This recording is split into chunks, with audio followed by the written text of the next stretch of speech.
Maling nekat bobol loteng minimarket demi gasak uang di ATM, aksinya gagal karena sudah kepagian. Tengah ramai detik-detik aksi seorang pria nekat membobol loteng minimarket untuk mengambil sejumlah uang di dalam mesin ATM.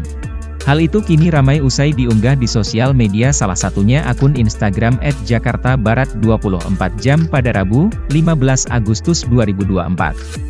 Seorang pria nekat bobol loteng minimarket demi gasak uang di dalam ATM, beruntung pelaku ditangkap warga, tulis keterangan pada unggahan.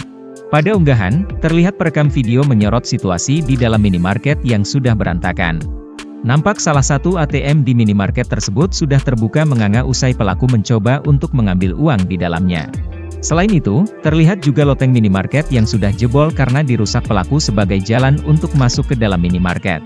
Pada keterangan unggahan menjelaskan jika kejadian ini terjadi pada Selasa, 13 Agustus 2024, pukul 3 pagi di Jalan Jambu Kapuk Cengkareng, Jakarta Barat.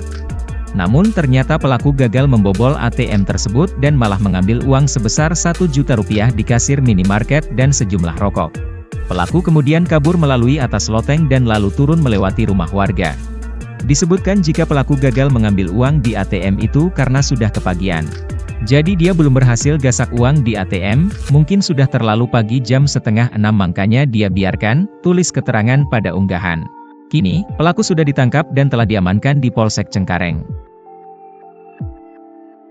Download Tribun X sekarang, menghadirkan lokal menjadi Indonesia.